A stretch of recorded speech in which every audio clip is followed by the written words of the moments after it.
Alejandro Garnacho എന്ന Argentinian യുവ super താരം അർജന്റീനയുടെ പരിശീലകനായിട്ടുള്ള ലയണൽ സ്കലോണിക്ക് ഒരു കോൾ വിളിച്ചിട്ടുണ്ട്. എന്താണ് എന്ന് ചോദിച്ചു കഴിഞ്ഞാൽ അദ്ദേഹത്തിന്റെ ഭാവിയെക്കുറിച്ചാണ് ചോദിച്ചിട്ടുള്ളത്. അറിയാലോ, വേൾഡ് കപ്പ് വരാനിരിക്കുകയാണ്, അടുത്ത വർഷമാണ് വേൾഡ് കപ്പ്. അപ്പോൾ ഇനി തനിക്ക് അർജന്റീനിയൻ നാഷണൽ ടീമിൽ അവസരം ലഭിക്കുമോ എന്നതാണ് ചോദ്യം. അവസാന കുറച്ച് മത്സരങ്ങളിൽ അദ്ദേഹത്തെ അർജന്റീനിയൻ നാഷണൽ ടീമിലേക്ക് എടുത്തിട്ടില്ലായിരുന്നു. അദ്ദേഹത്തിന്റെ പെർഫോമൻസും അത്ര മികച്ചതായിരുന്നില്ല യുണൈറ്റഡിൽ. അപ്പോൾ ഇനി അവസരങ്ങൾ ലഭിക്കുമോ എന്നതാണ് അദ്ദേഹത്തിൻ്റെ ഒരു ചോദ്യം. ഇതിന് വളരെ കൃത്യമായിട്ടുള്ളൊരു മറുപടി ലയണൽ സ്കലോണിയുടെ ഭാഗത്തു നിന്ന്, നീ നല്ല കളിച്ചാൽ നിന്നെ എടുക്കണേ, ഇത്രേ ഉള്ളൂ. അതായത് നിന്റെ പെർഫോമൻസ് ആണ് നോക്കുക.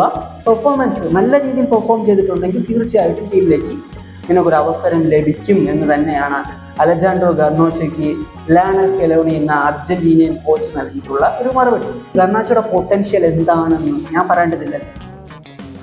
ആശാൻ അടിച്ചു വെച്ചിട്ടുള്ള ചില ഗോളൊക്കെ ഉണ്ട്, വേറെ ലെവൽ സാധനമാണ്. അപ്പം അത് മാത്രം കണ്ടാൽ മതി ഇത്രത്തോളം പൊട്ടൻഷ്യലുള്ള ഒരു പ്ലെയറാണ് ഗർനാച്ചോ എന്നത്. പലർക്കും എനിക്ക് തോന്നുന്നു, അർജന്റീനിയൻ ഫാൻസ് ആകട്ടെ, അറിയാലോ, റൊണാൾഡോ സപ്പോർട്ട് ചെയ്യുന്ന റൊണാൾഡോ ഫാൻസ് ആകട്ടെ, യുണൈറ്റഡ് ഫാൻസ് ആകട്ടെ, പലർക്കും ഇഷ്ടമുള്ള ഒരു പ്ലെയർ ആണ് ഗർനാച്ചോ. നല്ലൊരു മെൻറ്റാലിറ്റി ഉള്ള, നല്ല ഹാർഡ് വർക്കഡ് ആയിട്ടുള്ള, ഒരു നല്ല പൊട്ടൻഷ്യലുള്ള ഒരു ടാലൻ്റ് ആണ് ഗർനാച്ചോ. അപ്പോൾ ഗർനാച്ചോയ്ക്ക് വേൾഡ് കപ്പ് കളിക്കാൻ കഴിയുമെന്ന് തന്നെയാണ് ഞാൻ കരുതുന്നത്.